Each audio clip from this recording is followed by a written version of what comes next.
Pour une vidéo sur un sujet que j'ai développé sur ma chaîne, à savoir les NAS. J'avais déjà vu comment installer un NAS avec FreeNAS. J'avais vu comment installer un service de cloud avec Nextcloud sur Ximanas par exemple. Aujourd'hui, nous allons voir comment accéder à ce service de cloud depuis l'extérieur de votre domicile en faisant une redirection DNS. Allez, générique.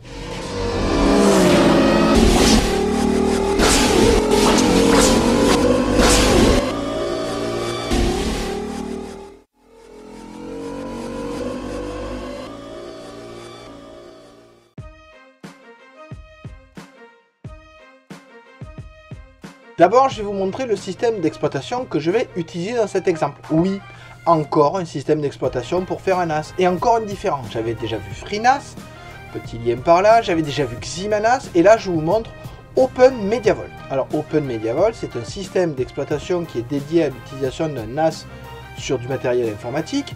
Alors, quel est son intérêt? Il est très léger, il est très fiable, il est très stable. Et surtout, il est basé sur Debian.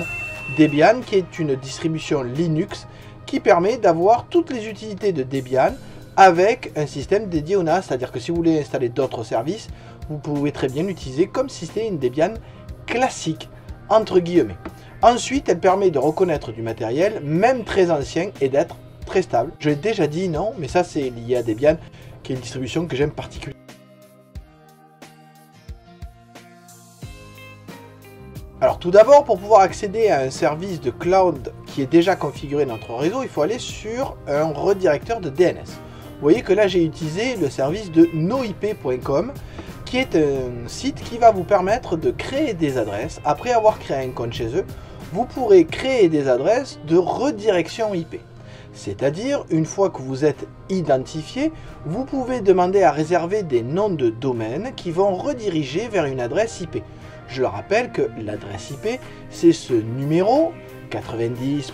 quelque chose, donc cette série de 4 chiffres qui permet d'identifier comme une adresse postale un ordinateur sur le réseau.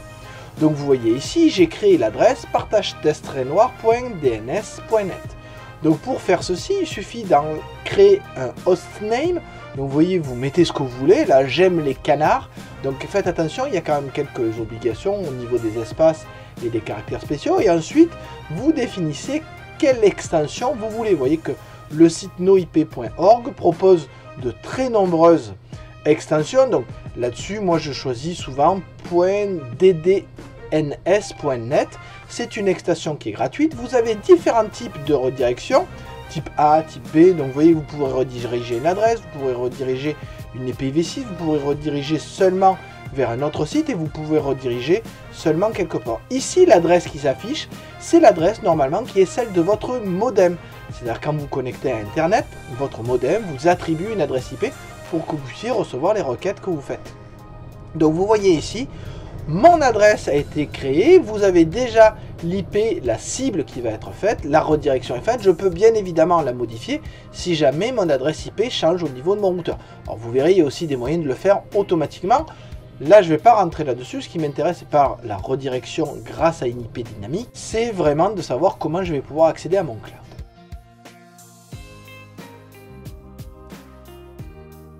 Alors, petit détail technique pour ne rien cacher aux gens qui regardent ce tuto, faites attention que pour accéder à OnCloud, il faut quand même modifier les droits. C'est-à-dire que OnCloud par défaut ne va pas donner les droits d'accès à toutes les adresses IP. Donc vous voyez que je me connecte en SSH à mon serveur et ensuite je vais ajouter dans le fichier config de OnCloud, donc vous avez vu l'endroit où on peut trouver ce fichier, je vais ajouter notamment l'adresse IP du serveur. Oui, parce que si vous dites que le serveur n'est pas une adresse autorisée, il ne laisse pas l'accès. Je dis que c'est important parce que sinon vous avez ce petit message rouge qui s'affiche, vous voyez que votre adresse IP n'est pas autorisée. Pensez aussi à faire la modification en ajoutant l'adresse de serveur DNS, partage test-noir.ddns.net dans mon cas. Oui, parce que sinon depuis l'extérieur, vous n'aurez quand même pas droit d'accéder à votre cloud, ce qui serait un peu dommage de se retrouver bloqué à ce moment-là. Vous voyez ici maintenant que j'ai fait cette autorisation, je suis sur mon réseau local, donc j'ai une adresse IP de réseau local qui commence par 192.168.2 dans mon cas. Donc vous voyez que j'ai cette adresse IP, je me connecte à mon adresse IP locale, je suis à l'intérieur de mon réseau et je me connecte avec mon utilisateur. J'accède donc à mes dossiers partagés. Vous voyez que OnCloud est l'équivalent de Nextcloud. Enfin, d'ailleurs, il faudrait plutôt dire l'inverse.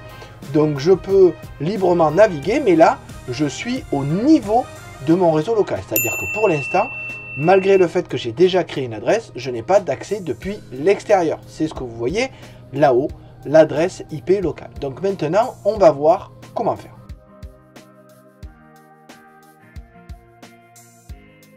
Alors pour être toujours le plus clair et le plus complet avec les gens qui regardent ce tuto, je me suis aussi connecté en SSH, donc je ne reviendrai pas sur ce que c'est que la connexion SSH, donc connecté à distance à mon serveur pour pouvoir, vous voyez, utiliser First Aid, ce qui me permet de modifier le mot de passe de l'administrateur. Oui, parce que si jamais vous perdez le mot de passe de l'administrateur, ou si vous perdez les mots de passe, d'ailleurs ça j'en parle en fin de vidéo, si jamais vous perdez le mot de passe de l'administrateur, vous pouvez facilement le modifier. Et quitte à s'être connecté en SSH à mon serveur, j'en ai profité pour faire un petit apt get update et un upgrade évidemment. N'hésitez pas sur une Debian ou sur tout système d'exploitation d'ailleurs. N'hésitez pas à regarder ma vidéo sur les systèmes d'exploitation. Non, n'hésitez pas à faire des mises à jour pour être sûr d'avoir les logiciels les plus à jour et d'avoir surtout la résolution des failles critiques. Oui, alors en plus, l'avantage d'être sur Linux, c'est que les mises à jour, elles cassent pas tout votre système d'exploitation ou elles font pas disparaître vos imprimantes. Enfin, je dis ça, je vise personne Windows, mais bon, je dis ça, je dis rien. Donc vous voyez que là, la mise à jour est relativement simple, c'est deux commandes, apt-get update pour récupérer les mises à jour et apt-get upgrade pour pouvoir appliquer ces mises à jour. Vous avez ainsi un système qui est le plus à jour possible, sans faille, sans erreur, avec les derniers logiciels qui vous permettent souvent d'avoir des fonctionnalités supplémentaires et de la sécurité supplémentaire.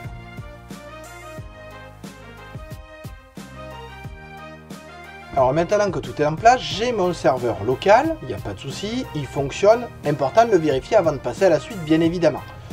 De même, je connais mon adresse IP, vous voyez que What's My IP permet de connaître l'adresse IP de son routeur et je suis ici avec une adresse qui a déjà été configurée. Donc tout est en place, l'adresse est bien reliée avec l'adresse IP. Donc première chose, je vais aller sur ma Livebox et vous voyez que je vais rajouter une règle NAT qui va dire que je vais rediriger le port 8443 vers mon routeur. Donc je rajoute ce port 8443 qui est le port par défaut de OnCloud sur mon routeur. Vous voyez que je suis dans la direction NAS. Ensuite je vais sur mon routeur. Oui, parce que j'ai un modem et un routeur. Et là aussi, je mets une redirection de port qui permet d'aller du port 8443 du modem vers le port 8443 de mon ordinateur. Alors vous verrez, le petit schéma que je vous présente ici, j'espère, est le plus clair possible. Alors moi, que ce soit très clair dans mon réseau, j'ai deux redirections à faire. Une du modem vers mon routeur, qui lui va me servir de serveur DHCP. Si vous ne savez pas ce qu'est serveur DHCP, on le verra peut-être par la suite. Vers l'ordinateur qui me sert de serveur pour le cloud. Donc deux redirections. Il est probable que vous en ayez qu'une à faire. Et je teste l'adresse partage test-noir.tdns.net 2.8344. Et là, je me rends compte que ça ne marche pas. Ça ne marche pas. Pourquoi ? Parce que je suis sur mon réseau local et que, évidemment, le modem ne comprend pas pourquoi je dois rediriger une adresse vers elle-même. Donc, ça ne marche pas. Je me déconnecte de mon réseau local, je coupe le Wi-Fi et je me connecte avec mon téléphone. Alors, comment je vois ? Vous voyez que ici, j'ai mon ancienne adresse IP, j'actualise la page et là, j'ai une nouvelle adresse IP. Donc, je suis en dehors de mon réseau local et là, cette fois, si je teste, il me dit qu'il y a un problème de risque de sécurité. Oui, parce que je n'ai pas de certificat qui va avec la connexion sécurisée en HTTPS. Il suffit que je clique sur ajouter une règle et là, vous voyez que ça affiche enfin cette page qui me permet de me connecter à distance à ma cloud. Donc que ce soit bien clair, j'ai fait une nouvelle adresse pour avoir une redirection DNS et au niveau du modem et de mon serveur DHCP de mon routeur, j'ai fait deux redirections de port pour aller jusqu'à mon serveur qui me permet d'avoir mon cloud. Donc vous voyez maintenant comment vous pouvez avoir accès depuis l'extérieur avec une adresse facilement compréhensible vous pouvez avoir accès à votre serveur cloud depuis l'extérieur. Maintenant, vous pouvez aussi configurer une application Android. J'espère que cette vidéo vous a plu. N'hésitez pas à le dire en commentaire. Et si vous voulez d'autres choses, pareil, dites-le en commentaire ou même laissez des likes. Allez, je vous dis à bientôt et bon courage pour mettre en place vos serveurs et restez maître de vos services et de vos fichiers. Si tu as aimé cette vidéo, n'hésite pas à le mettre en commentaire et laisse un like. Et en plus, si tu veux que Monsieur Renoir soit encore plus connu, tu peux t'abonner et ne pas oublier la cloche pour avoir les notifications de toutes les vidéos à venir.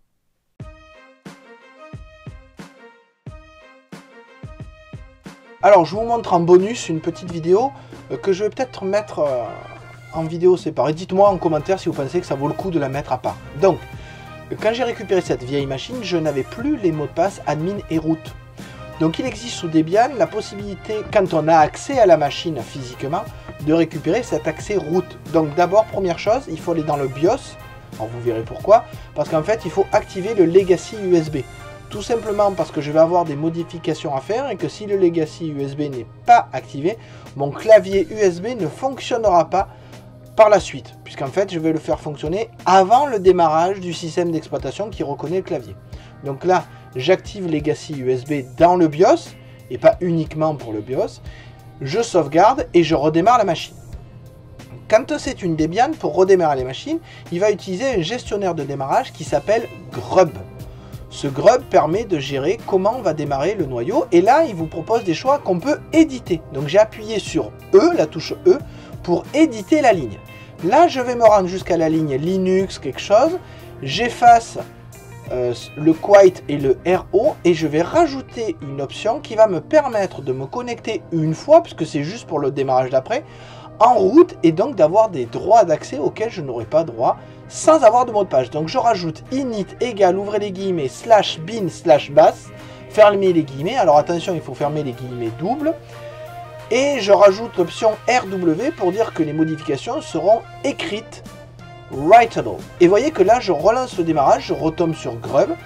Et il me fait un démarrage très rapide. Et vous voyez qu'on le voit juste là, je suis connecté en route sur Known, sur une autre machine. Ça veut dire que je suis connecté en route sans avoir besoin de mot de passe, c'est très impressionnant.